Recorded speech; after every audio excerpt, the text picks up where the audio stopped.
guys, I got a 2003 Honda Accord, and it snapped an axle, and it snapped it because this thing likes to retain water and rot it from the inside. So, you know, when you come to a stop and you go to accelerate, that's the most torque on these axle shafts, and they snap. So that's what it looks like on the inside, all corroded and stuff. So yeah, it gets pretty skinny after a while. You can see how narrow it is on the end there. So yeah, I've already done the other side. Very similar. Yeah, I've already put this one in.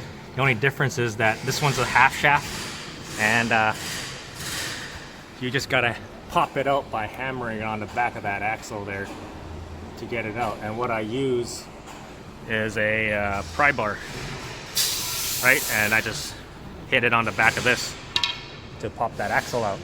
So yeah, I was gonna show you how I get it out. This nut I got off because it was I couldn't even get it off. Took a lot of ugga-duggas to get this thing off. So I gotta break this upper control arm ball joint off, and you know, take this off, take the ABS wire off. Yeah, that should be it.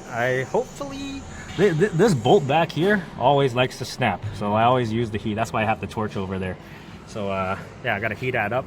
It's better safe than sorry, because you don't want to be drilling that out after. And then there's this other bolt down here you gotta get off. So yeah, pop this upper ball joint off. Not too hard, I just hit it right here. This is where I hit it. I don't hit it here because this is not as strong as this guy here. So yeah, I just hammer it here and it pops right off. Pretty simple. Yeah, now I'm gonna heat up this bolt back here for the strut. I've been soaking it for a while, so hopefully, yeah, they always like to break. Yeah, they always like to break, so I always put heat, regardless if you know, I try it or not. I always use heat to get that bolt out, because once you snap it, it's you're gonna have a tough time getting that out. Yeah, just make sure you don't burn anything else. And oop, got the ABS wire. So just heating up the back bolt, give it a little bit of heat, makes it come out really easy, I guess.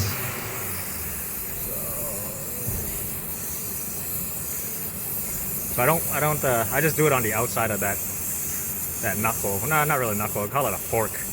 But yeah, I just heat it up just enough. And then let me just turn this thing off so I can put a gun on it. Grab my impact. Hopefully it'll come out. It's coming, moving. Okay, now that I know it loose, the pop loose, I'm just gonna leave it there for now. Once I do that, I'm gonna work on the bottom bolt. Now that this bolt is out and that bolt is out, this should just wiggle around. It's still kind of warm from the torch, but you can slide this down. Just gotta take some wiggling, right? It'll come out. Oh man, working with one hand. Just so I can make you guys a video, I don't know, or just so I can make a video, but it's coming out. Oh, now I'm stuck. Switch hands. There we go, now it's out. Now I can remove this part, right, and you get the axle shaft out. Grease that up later. This axle's still stuck in there, so I gotta give it some love taps. So yeah, that came out. Oh yeah, and don't worry if your wheel's in a straight ahead position. This thing doesn't come out far enough for you to, you know, pull on these wires and brake lines. So you don't really need to take the calipers off. Yeah, other than that, I'm just gonna pop that inner part, and then I can pop in the new one. The new one also doesn't have the rubber thing in the middle, so doesn't rot it from the inside for the future. So I'm gonna lift it up, and then I'm gonna pop that inner CV axle, and boop, it's out. And for a new CV axle, I like to put a little bit of grease on that circlip to help go in easy. You know, you gotta have lube to stick it in the hole, right? Okay, so once you popped it in and it bottomed out, I usually just double check and make sure that clip has expanded in there and it won't pop out by, you know, giving a little pry on it and it doesn't move, so I'm good. Now put everything back together in like reverse order. All right, so before I put everything back together, these bolts that are kind of rusty, I like to put a little bit of grease on this shank right there. Also this guy, right? And then, yeah, also inside here too, just a little bit of grease because, you know, if this customer's coming back and they have to do anything with suspension, you know, at least the next guy here can, you know, get these things off easily, you know? All right, so this pinch bolt is 32 foot-pounds. For that bolt right there, 32 foot-pounds.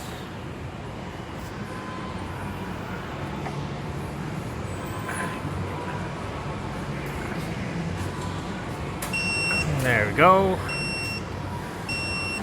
32, and then this one, the 17, should be 47. Oh, too far. It's also a 17 mil. So I'm gonna take the socket off. Fighting with it with one hand. Okay, that's off. I got the 17 in my pocket. I might have to hold the other end with another wrench so it doesn't spin. All right, 47. This one should be 47. There we go. That's good. Now I got the big axle nut.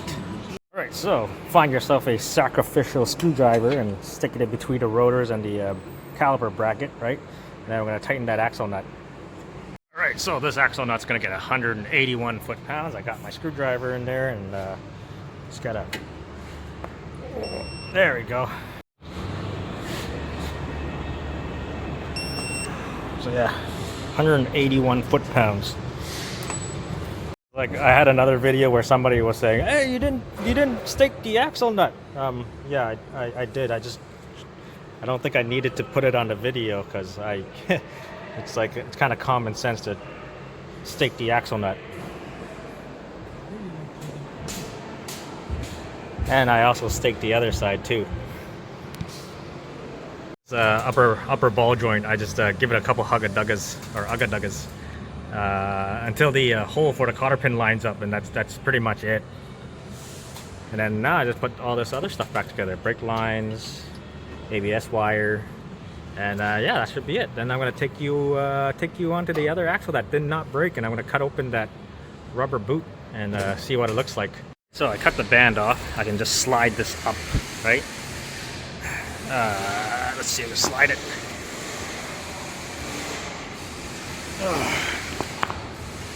Should just slide off. Okay, hold on. Okay, slide it off. As you can see, you know, once this coating disappears, it starts eating away at the shaft, right?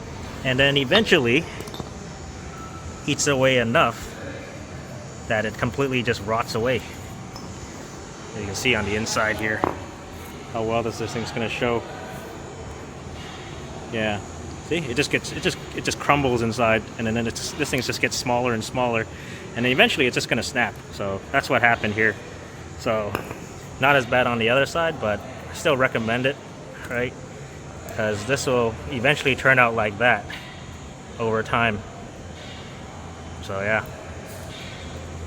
Well, anyways, I hope you liked the video. I thank you guys for watching, and I'll see you next time.